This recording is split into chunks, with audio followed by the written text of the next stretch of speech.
of people kind of ditch bridge and roll is because they love elbow escape. Elbow escape is like super efficient. Yeah, it's a really, it's I don't want to say like a better escape. The good thing about it is the downside is it keeps you on your back still. Because when I do elbow escape, I'm still on my back. Yeah, right? The good thing is I can attack from there. Yeah, right? If I bridge and roll, now I'm the one being attacked. Yeah, with very few offenses the other way. But the good thing is I'm not on my back anymore. So you have to kind of call it as you go. Yeah, right? If it's the street, I want to be on top. Yeah, right? I want to be on top, even they're not going to wrap their legs around you in the street, but if they did, no problem. I'd rather be able to see around me and to be able to stand up and smash them in the face than would lie on my back and fight in the street. Yeah? So like your environment and the urgency of your escape is going to be determined by your environment. Yeah? Right? But it's important to be able to do both. Those are the two most important things. To be able to bridge and roll and get on top, or to be able to escape. And even when you do elbow escape, you don't have to go all the way back to closed guard. For a beginner, it's very, very good because you'll see guard as a safe place to rest. Yeah, right? And when you're doing like no rules fights, start to smash each other a lot, that's really important. You're underneath, getting bashed, you escape. The first thing you want to do is shut down the guy down. And you need an emotional break as much as like a physical break. It's very, very intense being underneath people getting smashed and elbowed and headbutted and all that stuff. And you're looking for like a little resting spot. And guard is good for that. Yeah, right? What about an attack from the elbow escape after? So, what about an armbar? From bottom person or top person? From bottom person, from escaping. Well, when you're halfway through, so like I said, so for beginners, going back to closed guard is good because there's not a large, half guard is not a big subject, right? I mean, it's a big subject, but it's not that important for white belts in my opinion, right? So when I escape through here, right, I don't have to stay here. I don't have to go back to closed guard. Yeah? If it's a street fight and there's a possibility of multiple attackers, then I'm going to be wanting to get out of here. Yeah? Yeah? Right? So going to the back or going to all fours is a really super good option from half guard. Yeah? Because then I can get up on top like this, I can take it back. Not that I'm going to, again, if I get to here and we're on the mat, I might pull them over here and start attacking the back. I'm not doing that in the street. Forget about it. Right? I'm getting on top here. Here. Right? Because I want to be able to disengage. One of the things that people forget about is like, it's not that you're just fighting one guy. His friends might be coming. You don't know. So like, I don't want to be in some prolonged ground engagement with this person in the street. Yeah? I want to be able to get to a top position so I can disengage if I need to. Right? So I can look around, I can find a weapon, I can get a weapon, I've got more situational awareness here because I can see that, oh, he dropped his car keys there and now he's reaching for his car keys. Yeah? Right? Whereas if I'm underneath here, I can't see them. I can't see that there's a weapon just out of his reach there. Right? Whereas when I get out of here, now I have that. Yeah? Right? But, white belt, back to guard, back to guard, back to guard. Yeah? Right? Just to shut him down for now. Yeah? Half guard we look at a little bit, but not in great detail for white belt. Yeah? As you get closer, blue belt maybe, but blue belt onwards definitely. Yeah? Because half guard is the intersection of all the other positions. If I'm passing his guard, if I'm inside the guard, and I get to half guard, whatever happens here, this is the intersection of jiu-jitsu. All the good positions are on that side. Yeah? Right? When I'm back here, he's controlling me. Now, it's 55-45. Now it's 80-20. Yeah? 60-40, 70-30. Yeah, right? So the percentage of control that I get improves as I go further past his belt. And half guard is where that can change, because 55-45, here like this, but he rolls on top. Now the rolls are reversed. Now it's 55-45, you've got 10% of the fight back straight away. Yeah?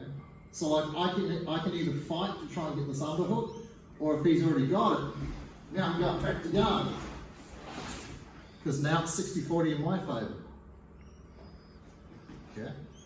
Right? So it depends on whether you get the underhook or not. So, same situation.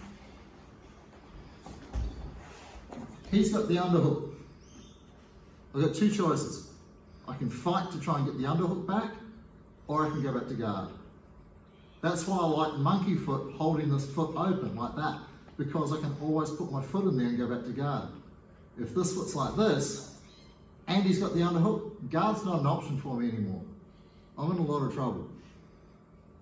Yeah? Because as soon as I start trying to do this, I can't get my foot in for half guard. It's not there. Which means I have to try and do this and leave both legs open. Now you can just jump past my guard.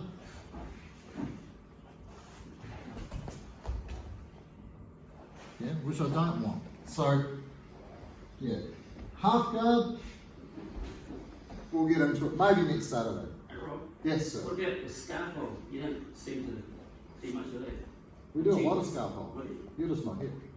We spent like a month doing scaffold. Oh, really? Yes. Well, cheers, I was always thinking, well, kiss- Judo guys, wrestling guys like that, because of where they throw from. Yeah, they throw from that position a lot.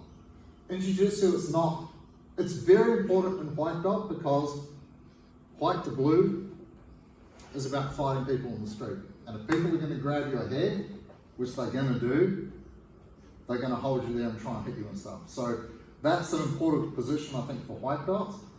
Once you know it, it's very hard for people to catch you in it. Yeah? Right? Because even the most basic thing, like I'm here in side control, like this, and he goes to grab my head, goes to the scarf hold. All I have to do is pass his arm over my body. So the arm that was here, as he goes to grab my head, just feeds his arm over. And you always grab like this. Come back to where you were. I don't want to put my arm around his body.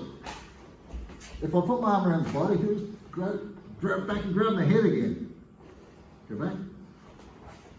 If I grab like this, put your arm back over my head. It won't go back over my head. Yeah. But we spent like a month doing scaffold. Yeah. Right? We generally do 3 weeks of each subject. Yeah. At the moment, we're in a free week. Yeah, the end of the month. Right? And so for a week or so, then I'll introduce a whole bunch of new stuff and do revision. That's what we're going over lots and lots of. Cool. But yeah, scaffold, it's a lot of pressure. I mean, when I started, I trained a lot of judo guys because there wasn't a lot of jiu-jitsu around. And I did judo beforehand, so like I knew a lot of top judo guys when we trained together. And I said this to you the other day, do you rate scaffold? I'm like, well, it depends on who's holding it. Yeah? If it's a jiu-jitsu guy who's kind of half-assed doing it because it's part of the curriculum, yeah, versus a judoka who specialises in it because it's one of his main positions. Like, it's like them using their guard and us using their guard. Yeah? Right? They're specialists in that, we're specialists in this. And judo and jiu-jitsu were interchangeable terms until like 150 years ago. They were the same thing. Like judo didn't even exist. It wasn't a thing. Yeah? Right? Jigoro Kano invented judo, did jiu-jitsu all his life. And then, because there's such a class structure in Japan, a lot of rich people get mugged all the time and they want to learn self-defense. But because jiu-jitsu was a military art, they didn't want to be seen as doing something like that. So he was training rich people and they were like, really want it to call something else. We don't really want to be seen to do this military thing. Yeah, right? So they call it judo. Oh, that sounds nice. What's it? Yeah. Gentle arm. Ooh, love the sound of that. That sounds wonderful, right?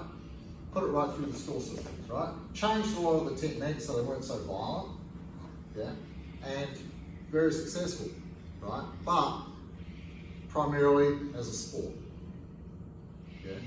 Right? So more, as soon as I went to the Olympics, destroyed most of it. So a lot of really good judo academies will have Kodokan Judo, which is more like jiu-jitsu, yeah? Like no time limit, smash each other, submit the person, yeah? Grab wherever you want, and then Olympic judo, yeah? Which the rules change every damn year and gets more and more and more further away from that. Because they're trying to create an Olympic sport. You want to watch something exciting? Well, you don't want to watch guys sit in half guard for 40 minutes. Yeah, so we're going to ban all these really interesting things to make it really dynamic. Because it's just designed, anything the Olympics touches, it destroys. Yeah, anything, even good sports. Yeah. Anyway, let's roll. Time to roll. 1, 2, 3. Okay, so one.